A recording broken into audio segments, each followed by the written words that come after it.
Bom dia, sexta-feira, 8 de maio, seu Povo News no ar, ao vivo, 8 horas e 2 minutos. Eu sou Ítalo Coriolano, fico na sua companhia até depois de 9 horas com essa missão importantíssima de levar até você as principais informações do Brasil e do mundo. E hoje a gente continua com um Povo News especial sobre a reunião que aconteceu ontem entre o presidente do Brasil, Luiz Inácio Lula da Silva, e o presidente dos Estados Unidos, Donald Trump. Uma reunião que quase não acaba, mais de 3 horas de duração. Houve também uma surpresa, porque eles não fizeram a tradicional apresentação à imprensa. A coletiva foi cancelada com a participação dos dois. Só em seguida que Lula sozinho destacou os principais pontos dessa reunião. E é exatamente isso que você vai acompanhar agora aqui no nosso Povo News. Os principais pontos desse encontro histórico que, em relação a acordos, não trouxe nada de muito concreto, mas simbolicamente tem um peso muito grande. A gente vai explicar e detalhar tudo aqui para você que acompanha o Povo News ao vivo pelo YouTube, pelo TikTok, pelo Instagram e pela rede de TVs que retransmite o Povo News. TV O Povo, canal 48.1, RNTV do Rio Grande do Norte e Extremo Oriental TV da Paraíba, o seu Povo News em várias telas para você ter aí muitas opções para acompanhar o nosso Povo News e, além disso, participar, interagir, mandar o seu recado, participar da nossa enquete, quem sabe até se tornar membro aqui do nosso canal, como fez exatamente agora a Marila 5790, nossa nova membro aqui do canal do Povo no YouTube. Seja muito bem-vinda, a gente garante para você e para todo mundo que acompanha aqui o nosso canal um conteúdo de altíssima qualidade. Já tem aqui a primeira parcial da nossa enquete, vou trazer para vocês agora. Na sua opinião, Lula sai fortalecido após reunião com Trump na Casa Branca? Está bem disputado aqui o resultado. Por enquanto, 47% dizem que sim, 40% dizem que não e 13% que talvez. Nilson, técnico lá da Caucaia, já mandou o seu recado. Bom dia, Ítalo Coriolano e amigos. Estou sempre aqui na audiência. Muito obrigado, Nilson, pela sua companhia. Vamos lá, então, destacar, fazer um resumão de tudo o que aconteceu ontem na Casa Branca, nessa reunião entre Lula e Trump. O presidente Luiz Inácio Lula da Silva se reuniu ontem com o presidente dos Estados Unidos, Donald Trump, na Casa Branca, em Washington. O encontro durou cerca de 3 horas e foi considerado positivo por ambos os líderes. Após a reunião, Trump afirmou em uma rede social que teve uma muito boa conversa com Lula e descreveu o presidente brasileiro como muito dinâmico. Foi essa a classificação que Trump deu a Lula. Segundo o norte-americano, novos encontros entre os dois devem acontecer em breve.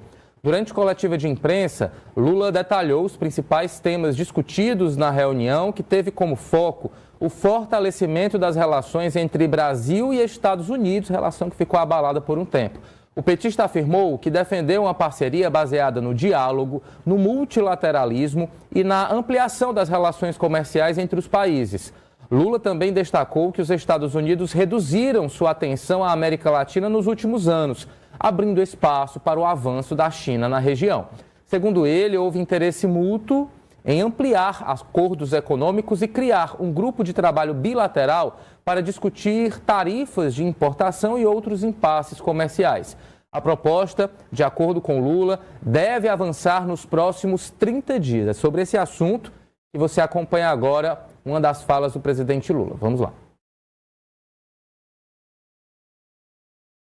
Já tivemos com os Estados Unidos, é importante vocês não perderem de vista, durante todo o século XX, os Estados Unidos foi o maior parceiro comercial do Brasil.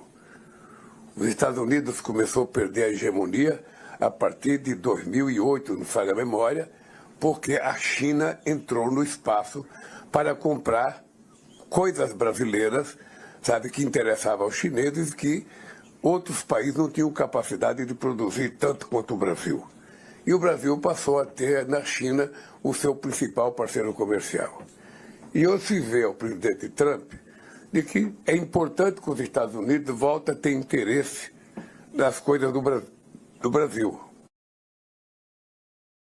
Explicação de Lula para esse afastamento entre Estados Unidos e Brasil. E a gente já começa o nosso Povo News com análise, com explicações sobre tudo isso que aconteceu ontem. Professor Rodrigo Medina, já conectado aqui com a gente. Professor, muito bom dia, seja bem-vindo. Eu abri aqui o nosso programa falando que de concreto a gente não consegue aí visualizar algo em relação ao resultado dessa reunião entre Lula e Trump. Mas eu queria saber a sua opinião sobre o saldo desse encontro histórico que aconteceu ontem.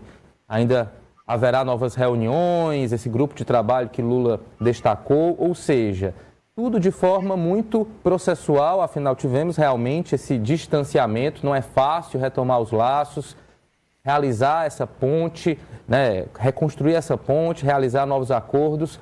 Muito bom dia. Muito bom dia a todos que nos assistem. Eu considero que o saldo é de forma bastante relevante, positivo. E assim operam negociações internacionais. O encontro de ontem foi uma reunião de trabalho, muito diferente daqueles encontros de cúpula convencionais que rendem aquelas célebres fotografias no salão oval, com um presidente sentado de um lado, outro de outro. Foi numa mesa de negócios que temas que diziam respeito a um certo dissenso nas relações entre Estados Unidos e Brasil foram, eu considero, muito bem encaminhados. E eu repito, assim operam negociações internacionais, porque dos temas centrais, numa pauta econômica, ainda a vigência de tarifas que pesam sobre produtos brasileiros como ferro, alumínio, cobre, mobiliário, que produtores brasileiros exportam, não é? Ainda tem taxação abusiva, considero, pesando sobre eles. E é importante também frisar, pairava no ar até então a possibilidade de novas tarifas serem implementadas em razão da seção 301, uma investigação que está em curso da parte do governo norte-americano, em que o Brasil é acusado de más práticas comerciais, uma referência ao PIX, ao etanol, aos esforços pelo enquadramento das Big Techs, não é? Então tudo isso ainda pode desdobrar em novas taxações. Então o encontro de ontem, uma vez que na seção 301 o processo ele termina praticamente com a manifestação da vontade do chefe do Poder Executivo norte-americano, a saber, Donald Trump quem decidirá o que irá ocorrer, o encontro de ontem foi importante. O olho no olho, em termos de negociação, é que deve pesar em prol dos interesses brasileiros, sobretudo porque o Brasil se vê aí disputado entre dois gigantes, Estados Unidos e China. Sobretudo, os Estados Unidos manifestam o seu interesse numa parceria mais próxima do governo brasileiro para explorar metais críticos, convencionou-se chamá-los de terras raras, não é? Para o fabrico de semicondutores e, enfim, chips de inteligência artificial, interfaces computacionais que vão desde veículos automotores até aeronaves, seja comerciais, seja de combates, né? É importante também frisar que boa parte dos recursos expendidos pelo governo norte-americano para a exploração de terras raras provém do Departamento de Guerra, porque essas interfaces são usadas em armamentos. Então, é também uma questão de segurança para o governo norte-americano. Então, tudo isso nos favorece. E, de concreto, temos algo, sim, o compromisso de criação de um grupo de trabalho que, em até 30 dias, encaminhará essa pauta econômica concentradamente na questão sobre tarifas ainda pendentes. Então, a análise desse primeiro ponto que a gente trouxe aqui, o professor Rodrigo Medina até já adiantou o segundo assunto que eu vou explorar agora, a exploração de terras raras e minerais estratégicos. Lula afirmou que o Brasil quer desenvolver toda a cadeia produtiva desses recursos aqui dentro do Brasil, evitando ser apenas exportador de matéria-prima, de commodities. O presidente disse ainda que o Brasil está aberto a parcerias internacionais, inclusive com empresas norte-americanas, mas sem preferência por qualquer país. Segundo ele, o tema envolve soberania nacional e também desenvolvimento econômico. Vamos acompanhar mais um trecho da coletiva de Lula em que ele tocou nesse assunto. O que nós dissemos para os Estados Unidos é que nós não temos veto a nenhum país que queira participar com o Brasil. O Brasil tem a obrigação de ter uma regulamentação em que o Brasil seja soberano, O Brasil tem a obrigação, sabe, de compartilhar com quem queira participar conosco, seja os Estados Unidos, a China, a Alemanha, a França, qualquer um que quiser, a Índia. O Brasil estará aberto a construir parceria. O que nós não queremos é ser meros exportadores dessas coisas. Nós não queremos repetir o que aconteceu com a prata na América Latina, com o ouro, o que aconteceu com o ouro de 100 e poucos anos no Brasil, sendo mandado para fora, com o minério de ferro, em que a gente, sabe, manda muito minério para fora e a gente poderia fazer um processo de transformação interna que a gente não fez. Então, com as terras raras, a gente vai mudar de comportamento. Nós queremos que o Brasil seja o grande ganhador dessa riqueza que a natureza nos deu.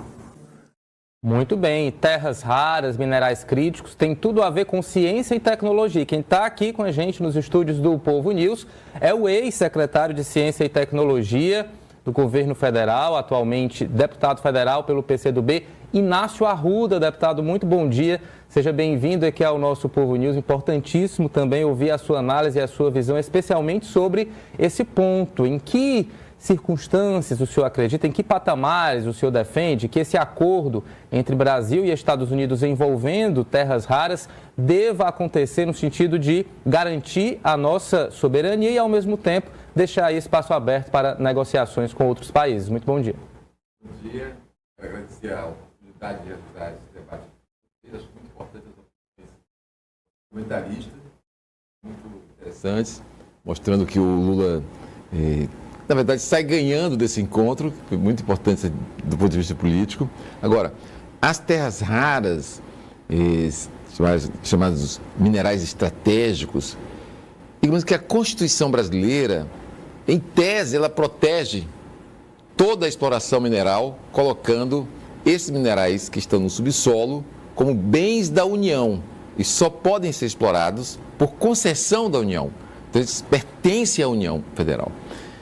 Isso se deu muito em relação a materiais e minerais que já eram muito conhecidos, como é o caso do ouro, da prata, do diamante, do ferro. Então, esses materiais, digamos que o Constituinte buscou proteger.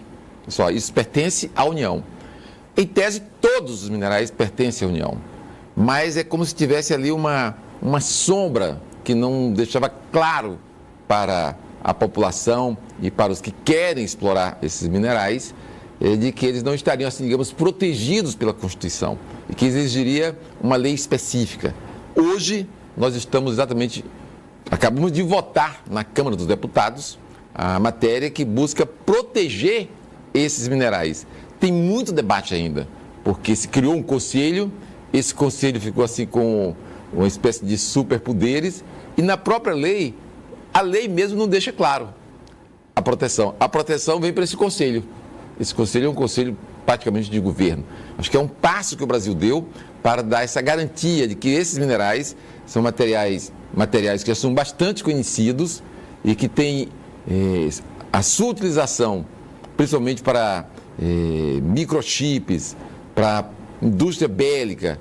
Então, se você tem esses minerais em quantidade, em abundância, o Brasil é o segundo, com pouco conhecimento das suas reservas, então é evidente que você precisa protegê-los. E acho que o Lula tem muita razão em dizer que podem ser explorados no Brasil por todos, mas todos têm que saber que esses minerais pertencem à União e só podem ser explorados sob concessão brasileira, que é assim que você exerce a soberania sobre o seu território, sobretudo sobre as riquezas que estão no subsolo. Inclusive, deputado, chegou-se a aventar a ideia de criação de uma estatal para a exploração dessas terras raras, seria a Terrabras, exatamente para explorar terras raras e minerais críticos, visando industrializar o setor e evitar a exportação apenas de matéria-prima. Um tema polêmico, tem gente que diz que a máquina pública já está inchada demais, não precisa de outra estatal. Qual a sua opinião sobre isso? Na verdade, não tem isso. Você cria uma estatal, e principalmente numa área tão estratégica, você cria para poder exercer a soberania. Para isso que você cria. Você diz, olha, pertence à União. Agora, o exercício da soberania, isso se deu quando a gente criou a Eletrobras, quando se criou a Petrobras, quando se criou a Embraer. Eram questões estratégicas. E para abrir a exploração daqueles setores, nós tivemos que criar uma empresa estatal, que deram todas muito certo. Elas não deram errado, pelo contrário. Até hoje elas estão dando muito certo. E, às vezes, quando você busca quebrar a força dessas empresas, o país paga um preço elevado, como os países pagam hoje em relação à crise do petróleo. Então, eu acho que o tema da Terrabras, nós temos que examinar melhor, discutir bem, mas ele está presente, embora não tenha entrado nessa legislação agora, na aprovação dessa lei, ela é uma proposta que está sendo discutida na Câmara dos Deputados. Muito bem, a gente, claro, vai acompanhar todo esse debate, 8h17. Mais uma vez, obrigado pela sua audiência. Não esquece aí do like, do joinha, para a gente atingir a nossa primeira meta de 50 likes e continue votando aqui na nossa enquete. A pergunta de hoje é se, na sua opinião, Lula sai fortalecido após reunião com Trump na Casa Branca. Agora 50% dizem que não, 38% que sim, 12% que talvez. O deputado Inácio Arruda já deixou claro aqui que Lula sai sim fortalecido.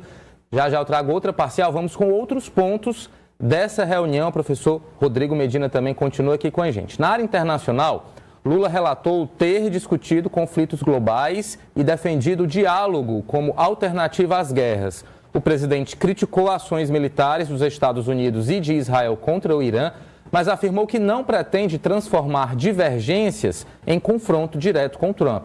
Lula também mencionou conversas sobre Venezuela e Cuba e disse que colocou o Brasil à disposição para colaborar em negociações diplomáticas. Vamos acompanhar mais um ponto da coletiva de Lula agora sobre esse assunto.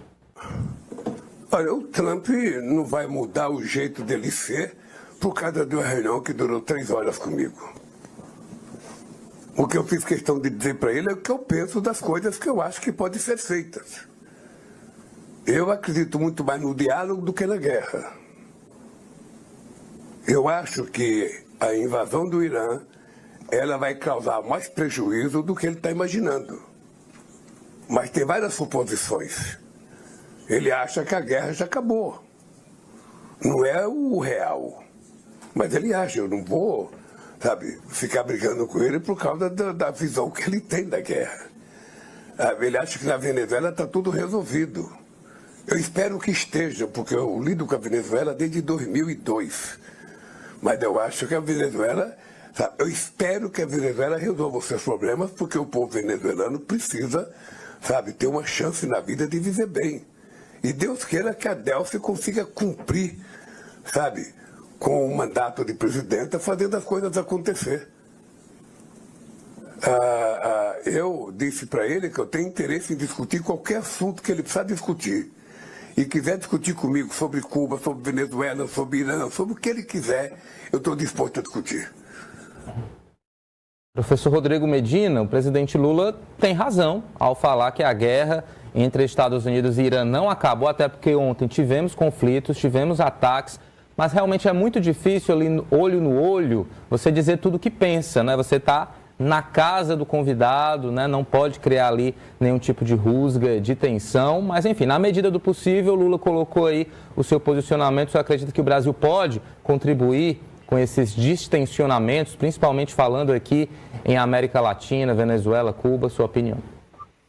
Bom, no meu entendimento, o governo brasileiro cumpre um dos principais objetivos dessa viagem e que constituía um ponto bastante sensível a ser tocado. Isso porque o clima de tensão que pairava sobre as relações entre Estados Unidos e Brasil, e que agora se distensionou, podemos considerar, diz respeito às recentes declarações do governo, do próprio presidente Lula, acerca do conflito no Oriente Médio, da guerra propriamente entre Estados Unidos e Irã, e seus impactos, sobretudo na formação dos preços dos combustíveis. E, sem deixar de defender essas posições, de forma muito propositiva, o presidente Lula consegue empreender uma correta defesa do multilateralismo e da saída negocial pacífica de dissensos internacionais. Sobretudo porque, no que concerne a guerra entre Estados Unidos e Irã, os seus desdobramentos afetam a todos, né? Chega no bolso do consumidor de diversos países, por N razões que nós já pudemos, inclusive, dispor aqui em outras oportunidades. Então, eu considero que, sobretudo no que diz respeito à arena política interna brasileira. Trata-se de um importante resultado, o reposicionamento do presidente Lula como não só uma liderança regional, né, mas com protagonismo global na mediação de conflitos, algo que vem se mantendo na trajetória do presidente Lula, né, a sua projeção internacional, sobretudo no momento em que acabam de acontecer duas derrotas significativas no Congresso brasileiro. Refiro-me ao PL da dosimetria da pena e, sobretudo, a negativa do Senado em relação à indicação do presidente para a composição de um dos cargos no STF. Né? Então, haveria que ser colhido um resultado benéfico dessa viagem, sobretudo pensando-se nos desdobramentos que teriam esses resultados no pleito eleitoral que se aproxima, né, em que o presidente Lula tenta o seu 4º mandato. Então, a delegação brasileira, e extensivamente, considero, o povo brasileiro tem muito a comemorar, porque trata-se da retomada de um posicionamento no espectro internacional que a todos nós interessa. Né? Nós temos, em termos de vocalização de interesses políticos, o nosso potencial negocial aumentado pelo reconhecimento da parte do presidente Donald Trump de que a liderança brasileira goza dessa posição. Assim considero. Importantíssimo para a nossa diplomacia. Deixa eu aproveitar aqui e mandar o meu alô para quem está deixando um recado aqui no nosso chat no YouTube. O Paulo Carvalho, olá Paulo, pescadores de plantão, bom dia pescadores. Thelma Maria, Lula tem a arte de conversar e negociar. E isso aponta os caminhos da civilização e do êxito. Eu vou pegar um gancho aqui no que a Thelma disse, exatamente para destacar outro ponto dessa reunião, que tratou, claro, de assuntos muito sérios, teve ali momentos de tensão, mas também momentos de descontração. Lula contou que brincou com Trump sobre a próxima Copa do Mundo, dizendo esperar que os Estados Unidos não cancelem o visto dos jogadores brasileiros, porque o Brasil pretende conquistar o título, né? Pretende ser aí pentacampeão. Hexacampeão, perdão. Segundo o presidente, o bom humor ajudou a criar um ambiente mais leve durante a reunião. Vamos acompanhar esse trecho. Na sequência, mais análises, mais discussões. Eu acho que o Brasil está preparado. O Brasil está preparado para discutir com qualquer país do mundo qualquer assunto. Nós não temos veto, não tem assunto proibido. A única coisa que nós não abrimos mão é da nossa democracia e da nossa soberania. O resto é tudo discutível. E ainda brinquei com o presidente Trump. Ele perguntou da Copa do Mundo, se a seleção brasileira estava boa, e eu falei, eu espero que você não venha, sabe, anular o visto dos jogadores brasileiros para a seleção. Por favor, não faça isso, porque nós vamos vir aqui para ganhar a Copa do Mundo. É isso. Ele riu. Ele riu porque agora ele vai rir sempre. Ele aprendeu que rir é muito bom. É isso, e Lula, inclusive, pediu para Trump rir mais nas fotos. Os dois aparecem sorrindo. O deputado Inácio Arruda, o senhor conhece como poucos o presidente Lula e sabe, né, como ele utiliza de todo o seu carisma, de toda a sua retórica para conquistar as pessoas. Parece que com Trump deu certo. Deu certíssimo. Acho que o Lula, na verdade, ele consegue encantar as pessoas até o que aparentemente é adversário. Então ele saiu dali e, aproveitando o gancho do futebol aqui no comentário, você pode dizer que, usando esse termo futebolístico, o Lula deu um banho de cuia no Trump, tá certo? Literalmente. Eu acho que ele saiu muito bem, muito bem. Havia sempre aquela tensão, aquela expectativa de que se vai ter ali alguma troca de farpas que coloque os dois em dificuldades ali no debate. O Lula, desse ponto de vista, ele tem uma genialidade. Você imagina uma reunião de 3 horas, acho que poucos chefes de Estado do mundo tiveram uma reunião tão prolongada com o chefe de Estado da potência mais poderosa do ponto de vista bélico, tá certo? Capaz de invadir, atirar em qualquer um. Então, acho que o Lula saiu muitíssimo bem, como ele bem colocou, discutiu todos os temas, deu a opinião dele baseada nas conversas, no diálogo com a diplomacia brasileira, usou o tom diplomático sempre brinca, isso realmente relaxa o debate, as discussões. Eu acho que ele saiu, acho que o Medina tem muita razão, o Brasil saiu muito vitorioso desse diálogo e põe o Lula na cena internacional com muito mais força, com muito mais fôlego no diálogo sobre questões graves, tensões, inclusive na América Latina e na nossa fronteira na América do Sul. Acho que ele saiu bem, muitíssimo bem, Lula. Acho que foi uma vitória muito grande, porque se esperava dificuldades, o Lula construiu a facilidade. É como o Lula desde sempre, o homem do diálogo, do debate, da discussão e da negociação. É isso, já vou conversar com o deputado Inácio Arruda sobre os efeitos eleitorais desse encontro que aconteceu ontem. Antes disso, vamos aqui com mais informações. Após o encontro de Lula com o presidente norte-americano Donald Trump, o mandatário brasileiro afirmou ter saído muito satisfeito da conversa com o líder norte-americano.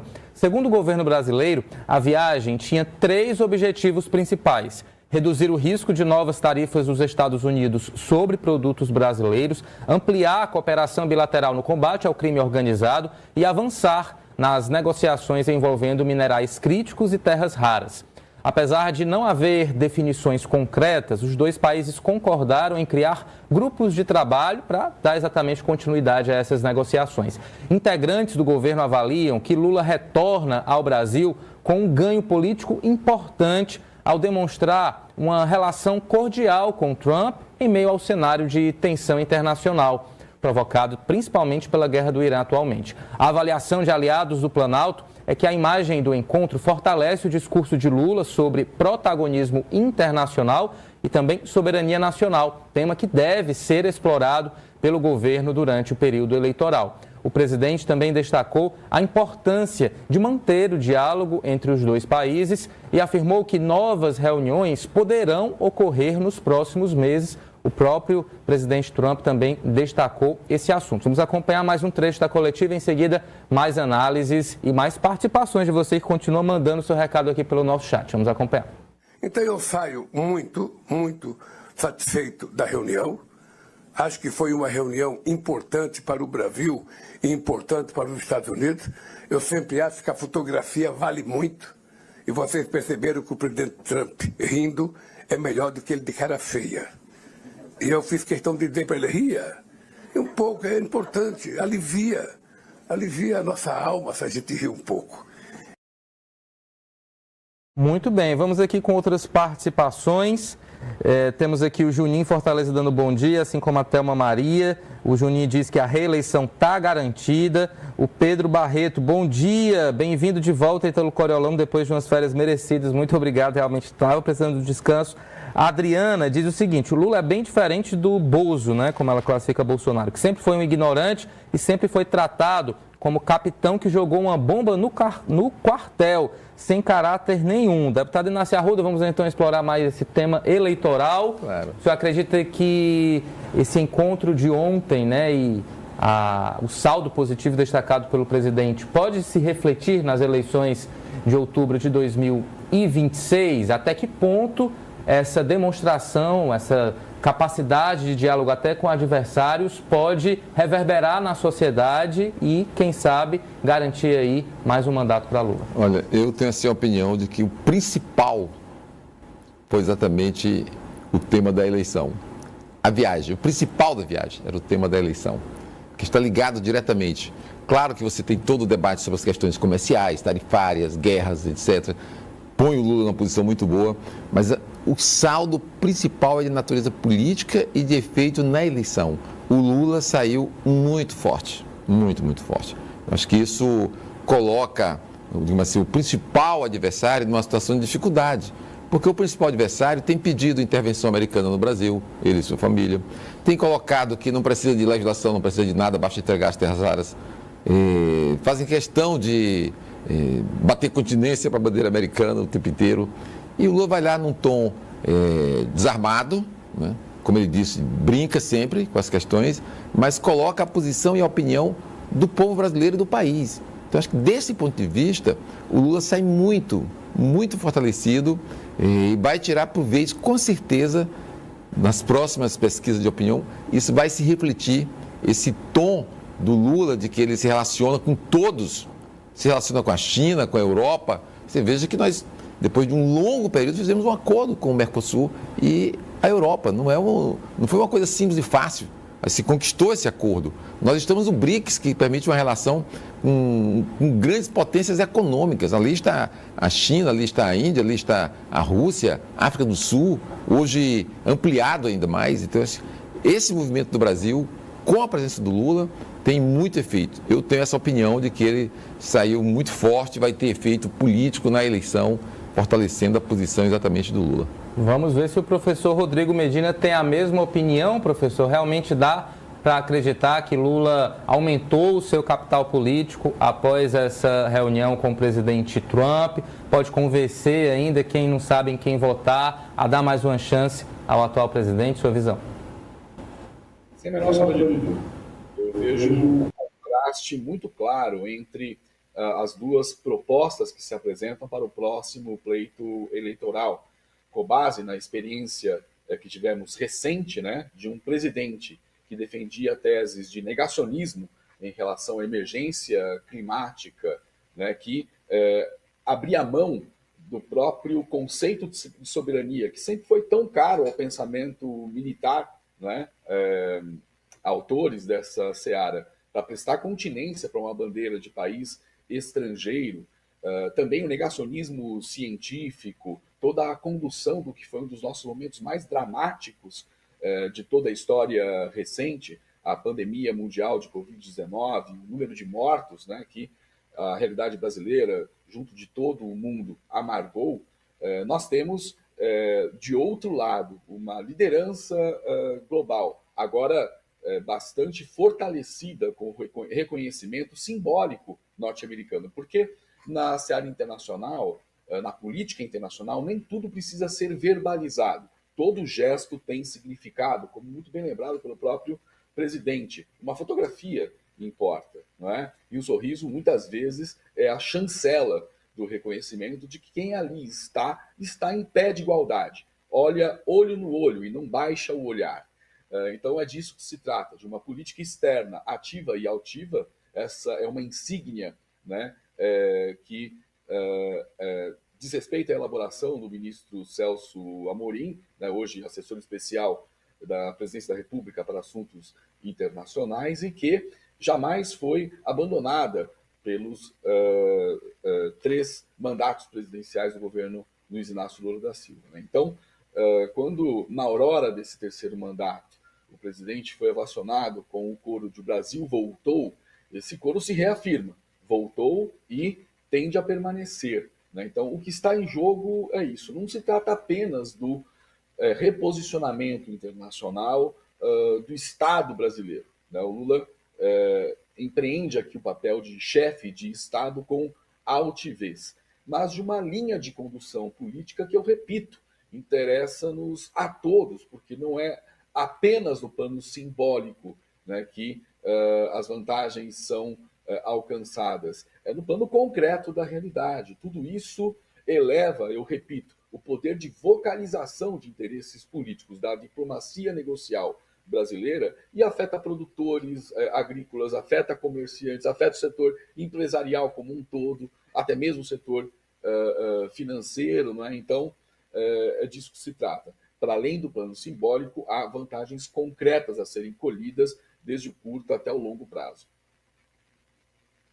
Variados, muitas reações também, inclusive já a gente vai acompanhar como nomes da direita e da esquerda acompanharam aí essa reunião entre Lula e Trump. Antes disso, mais informações. O presidente Lula afirmou que alguns temas aguardados antes da reunião com Donald Trump não chegaram a ser discutidos durante o encontro realizado na Casa Branca, em Washington.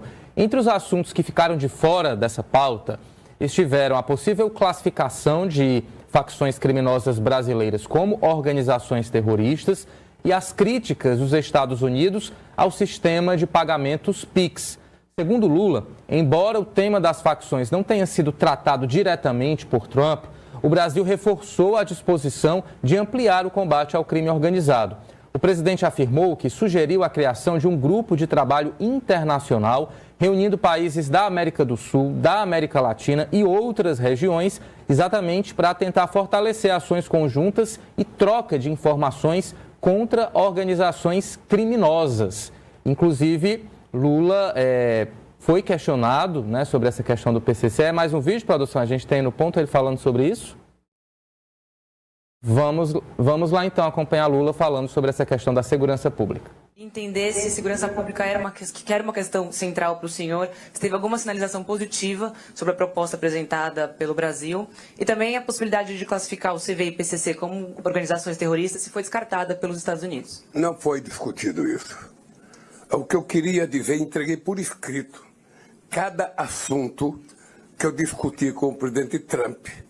Além dos ministros falarem, eu terminei a reunião entregando para ele cada proposta nossa escrita em inglês, que é para ele saber o que é que nós queremos, para não ter dúvida daquilo que nós queremos.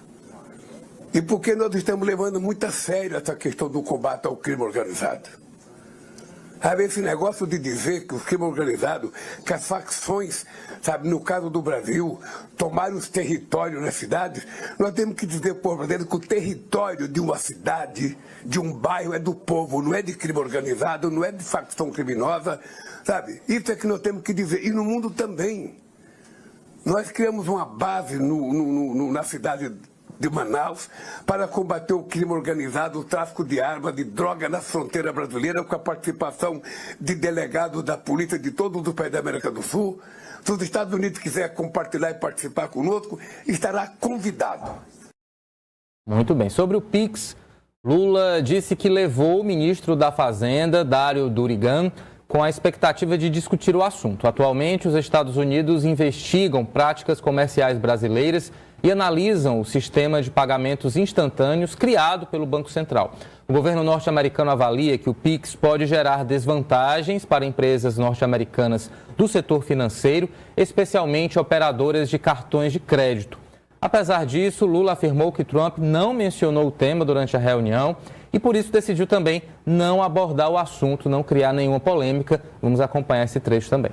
Uma das razões pelas quais eu trouxe o Dario era porque eu imaginava que o presidente Trump queria discutir a questão do PIX.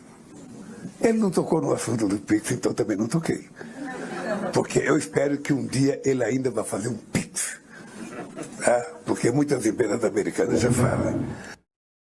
É isso, deputado Inácio Arruda. O tema da segurança pública realmente é muito complexo, deve marcar as disputas eleitorais, tanto aqui no Ceará como também pela presidência da República, e Lula coloca realmente que a solução é realmente diálogo, troca de informações, articulação, não só entre os estados aqui do Brasil, mas entre todos os países da América Latina, porque a gente tem realmente um crime organizado, tráfico de drogas internacionalizado. Então, realmente, se não houver o uso da inteligência, né, e a criação desses tentáculos pelo mundo, o crime vai continuar, infelizmente, tomando conta de territórios, expulsando a população das suas residências e prejudicando a vida de toda a sociedade.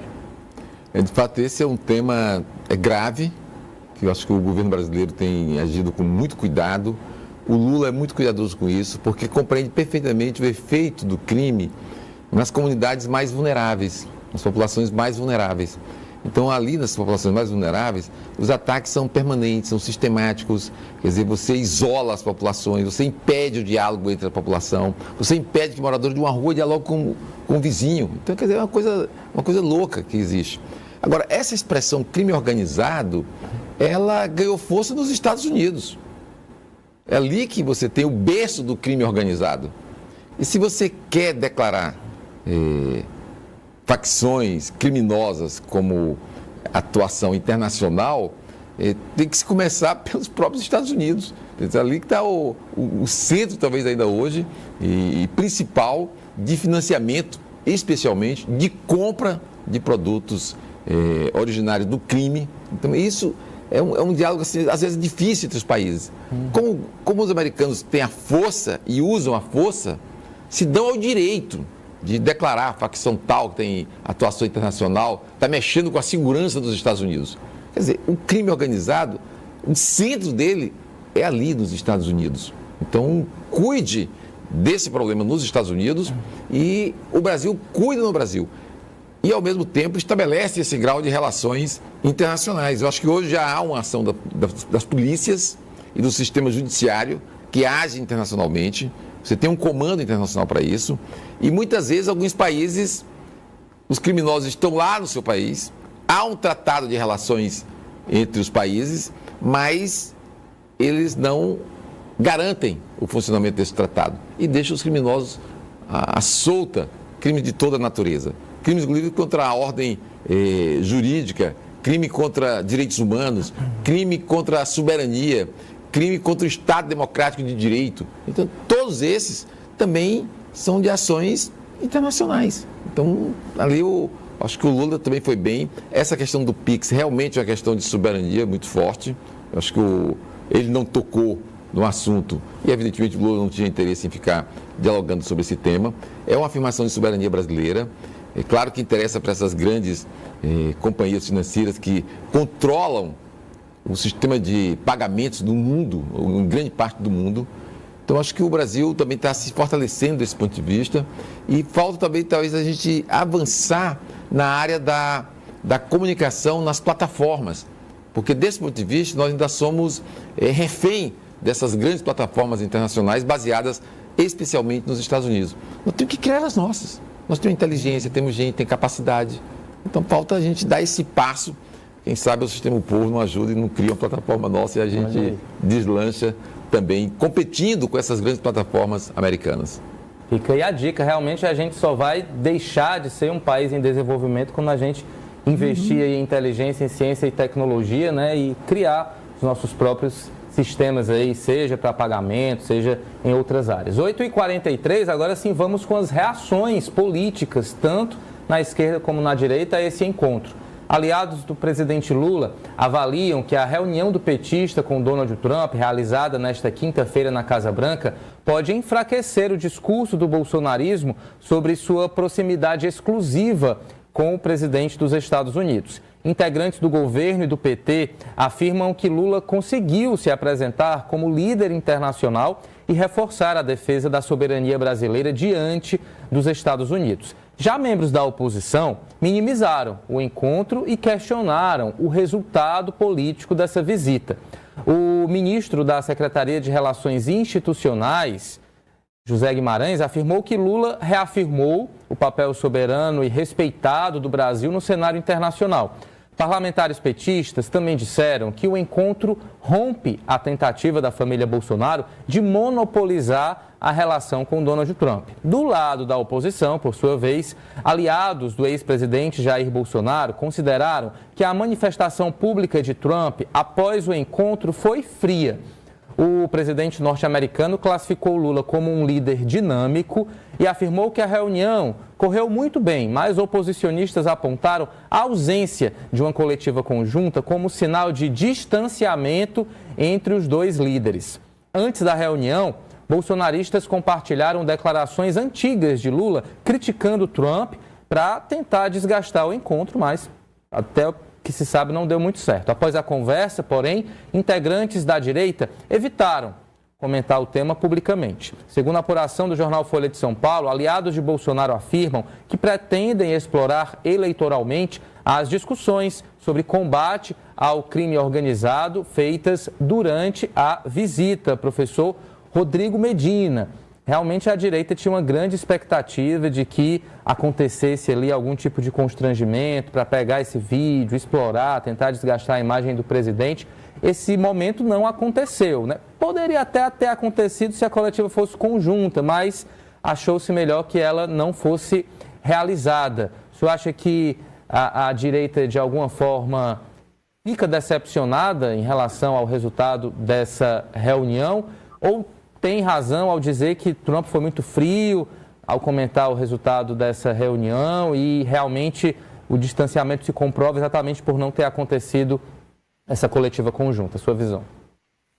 A extrema-direita perde, sobretudo porque suas expectativas estavam, em grande medida, centradas no item mais delicado da pauta de segurança, dentre os temas que foram tratados no encontro de ontem.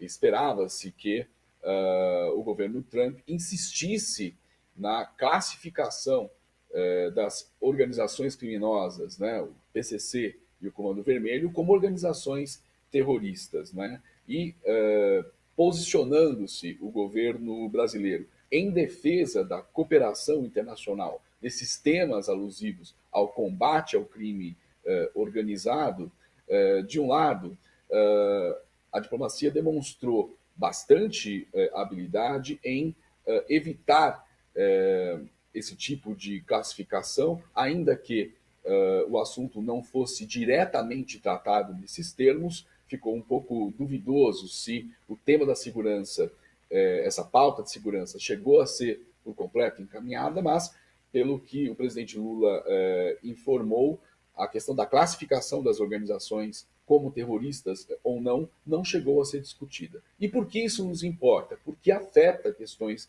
de soberania. Esse tipo de classificação permite ao executivo norte-americano comandar ações de inteligência, até de persecução policial, jurídico, formal, contra indivíduos e organizações no estrangeiro. Não é? A revelia dos princípios da soberania nacional e dos princípios basilares do próprio direito penal internacional, para não dizer dos institutos de direito que vigoram internamente esses estados soberanos. À guisa de exemplo, é o que foi feito na operação liderada pela Delta Force e que culminou na Venezuela, na extração do presidente Nicolás Maduro e de sua esposa, em pleno exercício do seu mandato, em que pese o fato de não ter sido o resultado das eleições venezuelanas reconhecido pelo governo norte-americano, ele apoia a sucessão que se deu após a prisão do presidente, então, Nicolás Maduro. E isso foi feito sem que se precisasse aprovação das casas do Congresso norte-americano, exatamente porque foi classificada a ação como uma ação policial para a extração de um criminoso que deve ser chamado à justiça norte-americana para responder por seus crimes. Então, é deste tipo de ingerência que se está tratando. Por isso, esse é um dos temas, ou o tema mais delicado, ponto mais sensível da pauta de segurança. E por isso a extrema-direita, não é, porque disso que se trata, tinha tanta expectativa em explorar tensões que eventualmente surgissem nesse sentido. Muito bem conduzido o encontro no sentido de se evitar exatamente esses dois pontos mais sensíveis, da pauta de segurança e da pauta econômica, a questão alusiva ao PIX, e que, para ser rápido nesse quesito, desvela o poder que o lobby das organizações financeiras, das corporações privadas de Wall Street, que conduzem o manejo da política financeira norte-americana desde pelo menos os anos 1970, com o fim do padrão ouro-dólar, né, e o advento do padrão dólar puro, sendo manejados os seus processos de formação de valor exatamente por essas corporações, por meio da especulação, né, então desvela o poder que essas corporações têm sobre o executivo norte-americano, né, por meio dos mais intensos lobbies já engendrados em direção ao executivo e às casas do Congresso, fazendo manifestar os seus interesses no Salão Oval frente a outras lideranças mundiais. É isso, a direita bolsonarista, pelo que se observa, um tanto atordoada, né, com dificuldade realmente de apresentar algum tipo de crítica mais efetiva, porque do outro lado, lá conversando com Lula, tem o presidente Trump, então tem que ter muito cuidado. Dificuldades também, deputado federal Inácio Arruda, em relação a uma pauta aqui do Brasil, que é o fim da escala 6x1, dos pontos, inclusive, da nossa entrevista aqui, né? O governo federal encampou essa bandeira, apresentada já há algum tempo, defendida pelo senhor também há muitos anos. E há todo um trabalho aí de convencimento para que esse projeto seja aprovado. Queria que o senhor atualizasse a gente como é que está essa discussão lá em Brasília, as chances de aprovação do fim da escala 6x1 e por que seria importante para o Brasil essa mudança no nosso regime trabalhista. Ítalo, na verdade, esse debate ele foi muito forte na Constituição, durante o processo constituinte, quando já defendemos ali que a jornada de trabalho fosse de 48 para 40 horas. Por quê? Porque o mundo inteiro já estava nesse movimento de redução da jornada de trabalho. Face à automação, muitas máquinas. Hoje você tem uma forte automação na produção industrial, você tem a produção de robôs para tudo que é atividade, você tem a produção de robôs para trabalhos domésticos. Então, todas as atividades nossas hoje, você pode tê-las automatizadas. Então, não é possível você manter a jornada de trabalho igual às jornadas dos meados do século XX, frente ao crescimento, ao avanço da ciência, do desenvolvimento científico, tecnológico, das inovações permanentes, dia a dia. Então, a época, na Constituinte, não foi possível chegar nas 40 horas. Quando eu fui eleito deputado federal, no primeiro mandato, em 95, eu apresentei a emenda constitucional 231, de redução da jornada de trabalho. Nós aprovamos a emenda na Comissão de Justiça, nós aprovamos na Comissão de Mérito com um voto unânime. E foi a mesa, já para a decisão. Na mesa estava o Michel Temer. E o Michel Temer, nós fizemos umas 9 tentativas de requerimento de urgência para a votação dessa matéria. Ele rejeitou esses requerimentos, porque ao olhar o plenário da Câmara, ele dizia, se eu colocar essa proposta para votar, ela vai ser aprovada. Então o Temer segurou para impedir a aprovação dessa matéria. Com o tempo, essa primeira proposta ela foi arquivada, porque eu saí da Câmara, e na sequência, exatamente agora, nesse retorno também do presidente Lula, 2 propostas foram apresentadas que mexem com a questão da redução da jornada.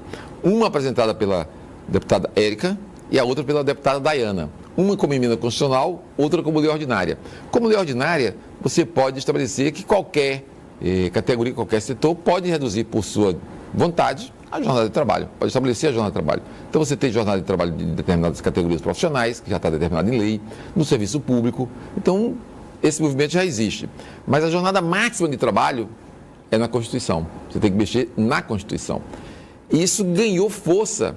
Lá atrás, você tinha votos garantidos para aprovar, mas você não tinha um movimento de sentimento no meio do povo. Hoje, há um forte sentimento no meio do povo e a expressão que assim, classifica como vai se dar a redução da jornada de trabalho, usando a expressão fim da escala 6x1, quer dizer, você, trabalhador, tem direito a 2 dias de folga. Então, essa comunicação permitiu que a população compreendesse melhor o papel e a importância da redução da jornada de trabalho. Então, embora o Congresso hoje seja mais adverso, o Congresso é mais adverso, mas as chances de aprovar são maiores. Você vê como é que é a contradição que se estabeleceu. Por quê? Porque no meio do povo há uma disposição enorme, uma vontade, uma expectativa enorme de aprovação dessa medida no meio dos trabalhadores. Então, acho que hoje nós temos mais chance e a aprovação na Comissão de Justiça, acho que foi um sinal muito positivo. Agora, na Comissão de Mérito, embora você vá ter muito debate, mas a minha expectativa é que seja aprovada na Comissão de Mérito, e há uma determinação do presidente da Casa de colocar em votação. Então, ele não vai obstruir a votação. Quer dizer, para ganhar ou para perder, ele vai colocar em votação a matéria. Então, isso é um sinal muito positivo. Isso tem mobilizado o movimento sindical, que lá atrás não estava assim, nesse grau de convencimento, hoje está muito convencido, e tudo que é mobilização, seja mobilização de trabalhadores, seja mobilização estudantil, comunitária, todos estão com a faixa fim da escala 6x1. Então isso é muito sintomático do sentimento no meio da população. A minha expectativa é muito positiva em relação à aprovação dessa matéria na Câmara dos Deputados. É isso, debate importantíssimo e caso seja aprovado realmente deve garantir aí grandes transformações no nosso cotidiano, na própria economia, né? Enfim, estaremos aqui de olho em tudo. Deputado, queria agradecer imensamente a sua participação aqui com a gente. Infelizmente, nosso tempo é curto, mas já deixo o convite para, ao longo desse ano, a gente conversar sobre esses temas e outros também que devem aparecer até o início das eleições. Forte abraço. Pronto, estamos à disposição e a nossa expectativa, assim, eu tenho até brincado com o movimento social, digo, olha, peça que o deputado já antecipe o seu voto, já diga qual vai ser a sua posição. Pelo menos os nossos 22 deputados federais do estado do Ceará. Quer dizer, pelo menos, eu já posso dizer, já parte com um voto a favor, o voto do Inácio Arruda. Agora vamos ver os outros votos. Todos precisavam se posicionar o mais rapidamente possível sobre essa matéria, que é muito importante para os trabalhadores brasileiros. É isso, e a gente vai também acompanhar, cobrar dos deputados os posicionamentos, né, para a gente ir atualizando esse placar aqui até o dia da votação. Valeu, deputado. Muito obrigado. Forte abraço. Vamos lá, então, continuar com o nosso O Povo News, levando até você mais informações sobre a reunião entre Lula e Trump. A visita do presidente Luiz Inácio Lula da Silva ao presidente dos Estados Unidos, Donald Trump, provocou forte repercussão nos bastidores políticos brasileiros. Dentre as reações, o senador Flávio Bolsonaro, do PL do Rio, pré-candidato ao Palácio do Planalto, publicou nas redes sociais um vídeo produzido com inteligência artificial que gerou muito desconforto até dentro do próprio partido, o PL, Partido Liberal. Na gravação, Lula aparecia ajoelhado diante de Trump, pedindo para que os Estados Unidos não classificassem o PCC e o Comando Vermelho como organizações terroristas. Em troca, o presidente brasileiro ofereceria uma caixa com terras raras. A publicação desagradou parte do PL, porque havia uma orientação interna para não ampliar o debate sobre a viagem de Lula aos Estados Unidos. O objetivo era evitar que temas como soberania nacional e nacionalismo, frequentemente explorados pelo governo, ganhassem espaço dentro do debate público. Após o encontro, integrantes da oposição tentaram também minimizar o peso político da reunião ao destacar a ausência de uma declaração conjunta entre Lula e Trump. O líder do PL na Câmara, deputado Sóstenes Cavalcante, ironizou o encontro nas redes sociais e questionou a suposta química entre os dois presidentes. Já Lula afirmou que um dos objetivos da visita era afastar a ideia de que Trump poderia interferir nas eleições brasileiras para favorecer a direita. Segundo o presidente, os Estados Unidos devem respeitar a decisão do povo brasileiro nas urnas. Processo eleitoral que teremos então a partir de agosto, com a data do voto em outubro. Lula também falou sobre eleições. A gente vai acompanhar esse trechinho, em seguida eu volto com mais informações. Eu acho que o vídeo deu um probleminha. 8h59, vamos aqui acompanhar como é que está a participação da nossa audiência. Vamos a mais uma parcial da nossa enquete. Ok, vídeo no ponto, vamos então acompanhar. Eu tenho razões para acreditar que o Trump gosta do Brasil. Uma mulher chamada Germana Coriolano. E por isso eu quero que ele saiba que nós brasileiros temos interesse em fazer os melhores acordos com os Estados Unidos. E eu acho que, sinceramente, ele sabe a importância dos Estados Unidos. Eu não acredito que ele vá ter qualquer influência nas eleições brasileiras, até porque quem vota é o povo brasileiro, sabe?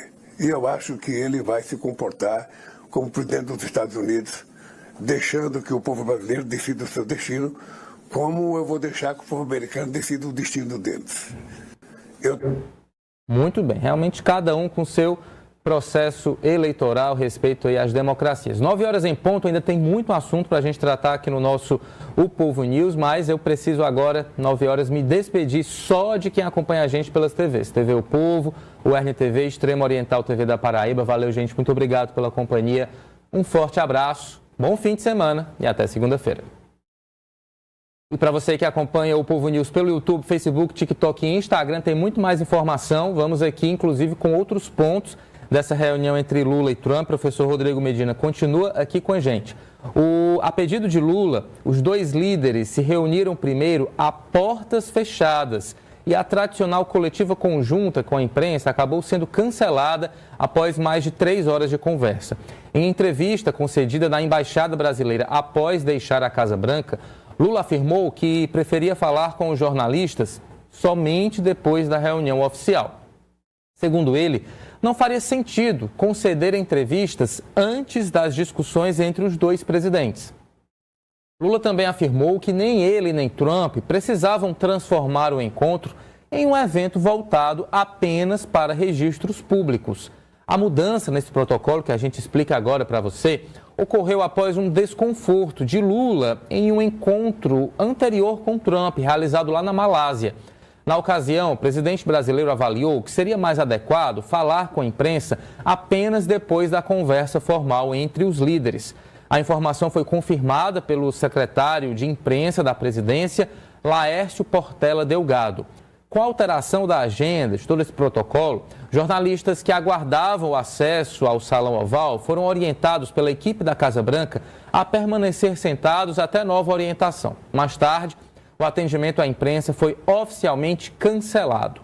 Apesar da ausência de uma coletiva conjunta, Lula classificou o encontro como positivo e afirmou que a conversa serviu para fortalecer a relação entre Brasil e Estados Unidos. Está aí, então, toda a explicação para o cancelamento dessa declaração conjunta. 9:02, a gente dá um tempinho nesse encontro entre Lula e Trump para falar sobre a tensão no Estreito de Hormuz, a tensão entre Estados Unidos e Irã.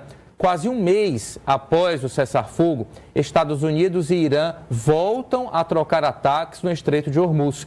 O governo iraniano afirmou que os Estados Unidos atacaram Teherã e cidades do sul do país e prometeu retaliação. Já o Comando Central norte-americano disse que os bombardeios foram uma resposta a foguetes e drones lançados pelo Irã contra navios dos Estados Unidos no Estreito de Hormuz. Segundo os norte-americanos, os alvos dos ataques foram bases iranianas de onde teriam partido as ações contra embarcações militares. Essa nova escalada acontece em um momento em que o mundo esperava um avanço diplomático entre os dois países, mas está tudo muito difícil. A estratégia do governo Donald Trump é fechar um acordo rápido para reabrir o Estreito de Hormuz e só depois discutir temas mais sensíveis, como o futuro do programa nuclear iraniano. Segundo o jornal The Wall Street Journal, o Irã demonstrou abertura para negociar o programa nuclear pela primeira vez. O rascunho do acordo prevê que o Irã não impeça mais a passagem de navios pelo Estreito de Hormuz, enquanto os Estados Unidos deixariam de bloquear pontos iranianos. Os Estados Unidos também tentam aprovar uma resolução na ONU para exigir que o Irã pare de usar minas marítimas na região.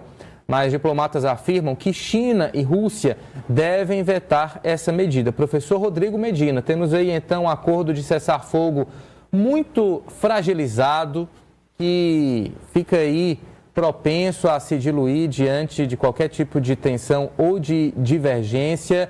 Até que ponto o senhor acredita que esse cessar-fogo pode ser mantido?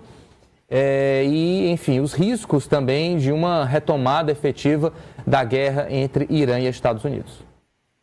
Riscos cada vez mais próximos, tendo já se o grande ponto de tensão do conflito médio-oriental para o Estreito de Hormuz. Questões de segurança interna propriamente de Teherã acabam muito coladas à estratégia que foi levada a cabo pelo regime dos ayatolás de fazer refém o estreito por onde passa 20% do petróleo comercializado mundialmente. Trata-se, a China, por exemplo, consome petróleo proveniente do estreito, petróleo iraniano, sobretudo, 80% das suas importações, né? No montante de 80% das suas importações de petróleo. Então, para dizer da importância estratégica do controle do estreito e do impasse que envolve o governo norte-americano, que tende a obedecer à pressão interna para que saia do conflito, porque afeta a formação de preços de combustíveis dos seus principais aliados, mas também internamente a sua economia. Os impactos já são sentidos e a opinião pública norte-americana tem se manifestado, não é? No sentido de desaprovar a intervenção militar dos seus mais variados aspectos, não é? E isso terá impacto nas eleições de meio de mandato que ocorrerão agora em novembro, quando deve se renovar parte significativa do poder legislativo norte-americano, sublinhe-se, onde a base de apoio do governo Donald Trump já é pequeníssima. Se nós considerarmos que, historicamente, o executivo perde apoio nas eleições de meio de mandato, essa derrota tende a ser ainda mais acachapante,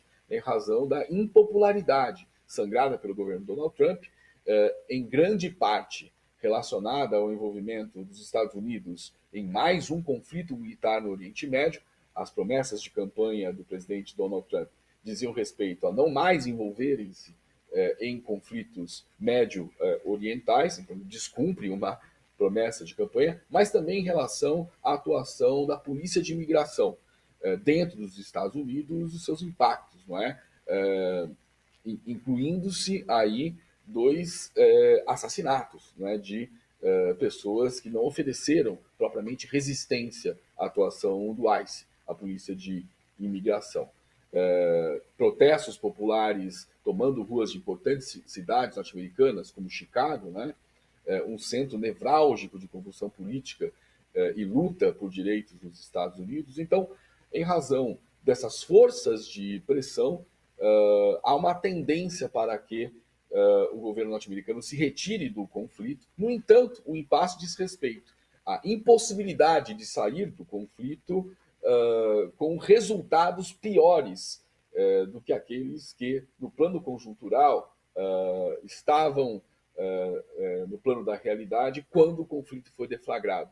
Por exemplo, caso os Estados Unidos se retirem do conflito nesse momento e o Irã faça cumprir a sua vontade já manifesta na mesa de negociações em Islamabad em mais de um momento, o Estreito de Hormuz ficaria sob guarda e gestão da própria Guarda Revolucionária Iraniana, cobrando-se taxa para que petroleiros atravessem o estreito, inclusive sob o pretexto da reconstrução da infraestrutura do Estado iraniano, bastante combalida pelos ataques desfechados por Israel e Estados Unidos.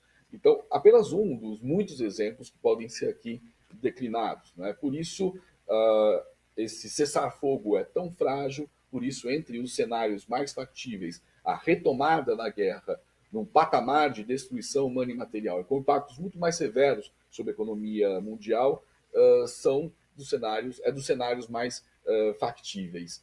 Inclusive, podendo-se especular que o preço do barril de petróleo de tipo Brent, né, que oscila invariavelmente para cima, não é? Chegou a $120 nos últimos dias, baixou para 114, mas já há quem diga que, uma vez retomada a guerra, tendo como centralidade o Estreito de Hormuz, uma batalha por Hormuz, por exemplo, poderia fazer chegar em poucos dias o preço do barril tipo Brent de 150 até $200, o que teria efeito cataclísmico, sem querer ser aqui catastrofista, né?